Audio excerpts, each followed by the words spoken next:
Hello, friends, and welcome to another book review with John Henry Sheridan. Today, I'll be talking about A Soul Remembers Hiroshima by Delores Cannon. So, I have a lot to say about it, but I'll try to keep the video on the brief side.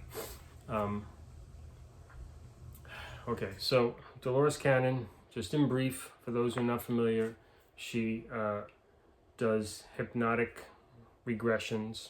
Well, she passed away, but her work was hypnotic regressions, and she would take people into past lives and explore those lives with them and record them, and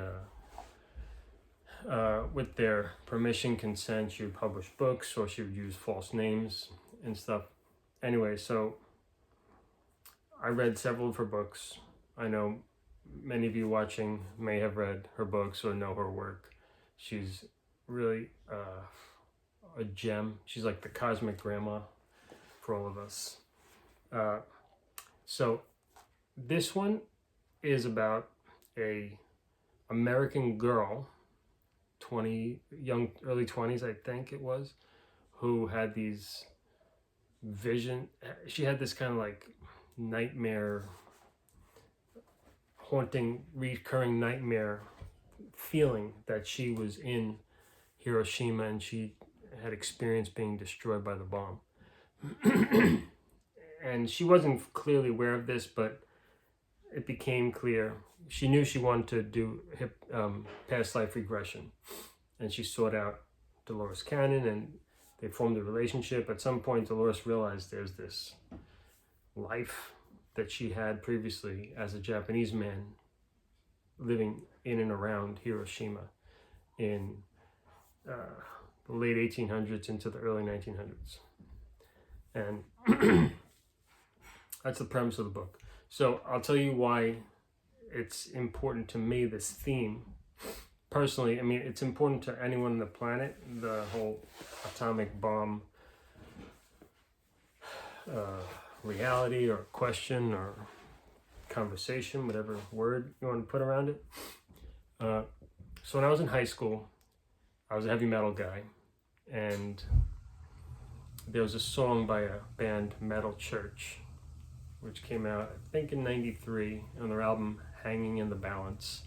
The song is called Little Boy, and it's about the dropping of the bomb in Japan, Hiroshima and Nagasaki.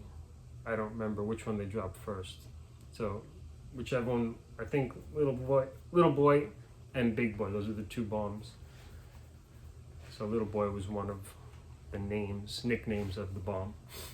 Check out the song if you're curious. Metal Church, Little Boy. It might not be on Spotify. You might have to search YouTube. It kind of recreates this horrible. It starts peaceful, and then this horrible nightmare happens, and it kind of recreates it in a pretty neutral storytelling way. Painted the picture for me, and in high school I took social studies class and learned about various things. But when I learned about America dropping these devastating bombs on Japan, but whatever the figure was that I read in the textbook, it was like Hiroshima killed 80,000 people, Nagasaki killed 100,000. I don't know what it was, but it was something like that I was reading. I was just like, what the hell? What does that even mean? You know? And then all these other people died from the after effects and the diseases and the radiation, and I'm like, God, any war action, killing people in any way is just wrong. Well, whatever justification you want to make, it's nasty. I think you can agree with that. It's nasty, and it's an evil inherent in man to want to destroy other beings, especially of his own race. Not like destroying other races is any better, but it's an evil inherent in man. So, okay, this brings up the question, like, was, how evil was America in doing it? What would Germany have done if they had the bomb? What would Japan have done if they had the bomb, or any other country? So America was in that unique position of power to demonstrate it to the world for the first time. Anyway, okay, so then I know I'm talking a lot about my story, but it all comes up here. So the reason I'm telling you how it affects me is that it was this big question mark. I had this metal church, this heavy metal song, just painting the picture of how neutral. I mean, it was basically telling you how horrible it was, but it wasn't saying who's right or who's wrong, but just how horrible this event was, neutral in that way. And then learning about it in high school, I also ended up doing this project in high school about Japanese wives. I don't know why I was attracted to that. Anyway, the point is, I'm married to a Japanese woman. I forgot to mention that, okay?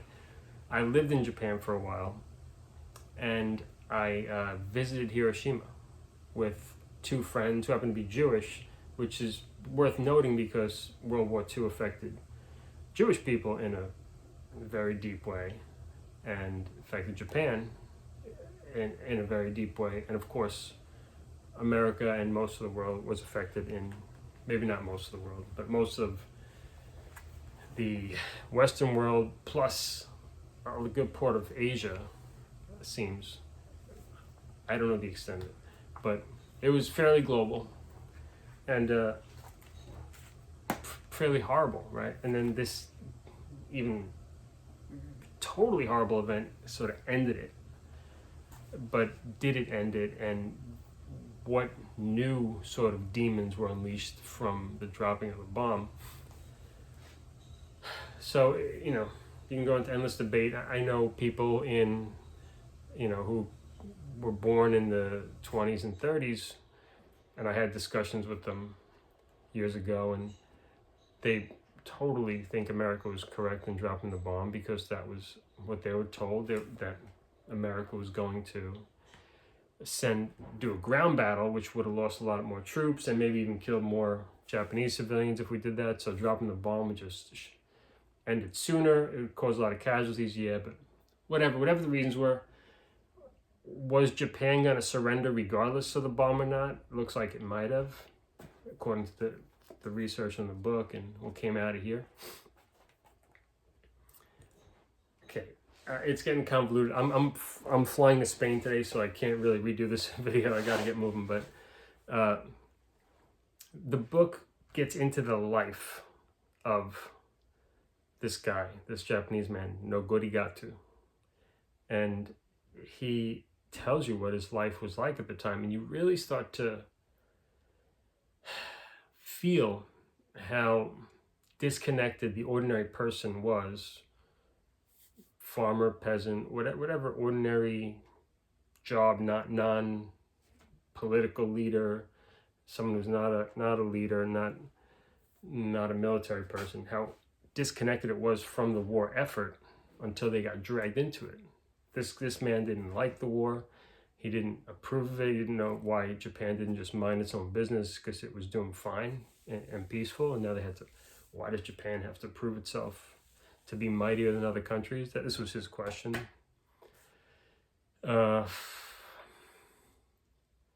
And, then you start to see through this man's experience how his family is kind of getting pulled apart and pulled from the farmland towards the city of Hiroshima so they can work in factories, and the women and children are sort of taken care of. But what does that really mean? Because the military is kind of forcing them to live in a certain area to work, and then the kids are being taught by military approved teachers and stuff like that. Anyway, it paints a picture that Japan was going hungry. They were, soldiers would mistreat the Japanese ordinary people. I don't know if this is true, right? This is what it's saying, okay? So if you're defensive about it, just chill out. It's a different perspective from an American girl who was going back and speaking from a previous life that she lived as a Japanese man. Okay, very interesting. And this is, I think it was published in the 90s, but these interviews and stuff took place in the 80s, I believe. Yeah, published in 93. So the interviews were happening in the 80s, before internet, before, a young American girl who had no particular interest in this topic, how she could ever know incredible detail on the daily life of Japanese people at that time makes no sense. Even if you did read books on it, to speak as if you were a person living there. So it's very convincing. I've read a bunch of her other work, and I really, to say I believe it, what does that mean? It's worth reading for the perspective it opens. And put it this way, I've never, the atomic bomb never made more sense to me than after reading this. It's not like it makes sense, but the whole picture of how the state of Japan and the state of America and the state of the ordinary people here and there, and the military leaders. And also, I forgot to mention, I've been practicing Buddhism since 2009, and in this Nichiren Buddhism with the Soka Gakkai International, there's a big emphasis on, stopping or banning nuclear weapons by the year 2030. That was the emphasis for many years. And so when I visited Hiroshima, I was really active in the organization at the time, and just very cognizant of how horrible it was and how we can't let this happen again. So there are many atrocities in human history, and each of us is connected or not connected to one or the other. Many things don't draw my attention, but Hiroshima, Nagasaki are very relevant to my life, it feels. Those particular historical moments. And so I didn't want to read this, in the sense, like, I wasn't looking forward to it, because I thought it was going to be dark and heavy. And but I felt like it was worth it. Unfortunately, it is thin.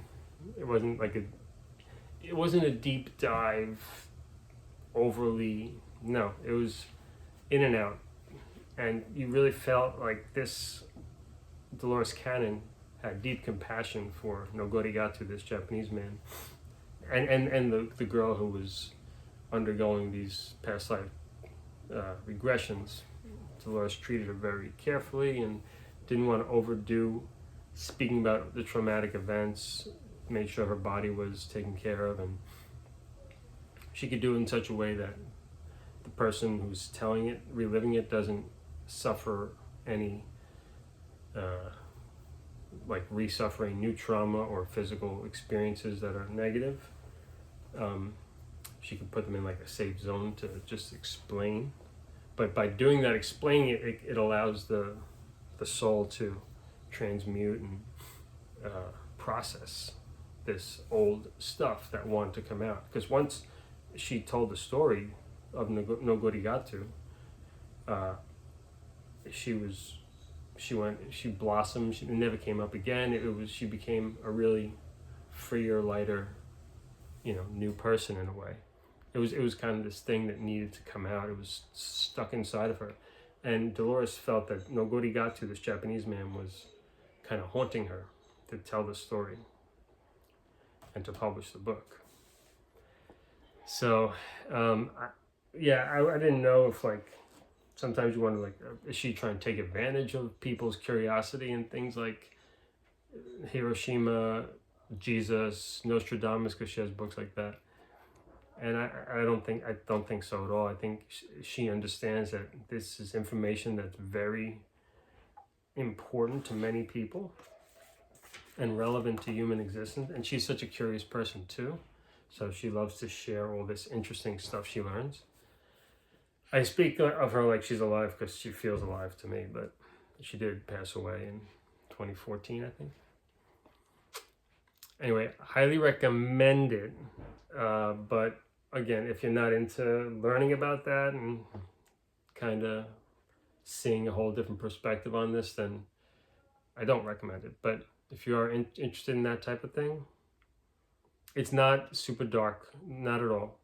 But of course, it does spend time facing questions of what happened and did it have to happen that way, and but that doesn't pinpoint America as bad or evil. But she was born like 1930, around there, thinking that Americans were just the heroes and whatever they did was great, because that's what the propaganda was. That's what news you would receive. America the heroes. I mean, there was no alternative media in the 30s and 40s that was easy to find. So, and Japan too, you got the media was from what the government allowed you to hear, or unless you're in some secret circles that, so learning as a Buddhist, I learned about it from the Japanese perspective, and as an American, I learned about it from what we learned in school and whatever they show in our typical documentary, and in books. But it's always, reading about Japan from an American writer always felt like, how do you really know? Because I lived in Japan for 2 years, and if I wrote about Japan, I don't have that much confidence that I'll be telling you the accurate truth from a Japanese perspective. I could try my best. So people writing about historical things, they might have a pure heart, but if they can't speak Japanese or access those documents in a deep way, or speak to the Japanese people who lived through it, then how are you really gonna know? And even if you do speak to everyone and read all this stuff, you still don't know what happened in the past,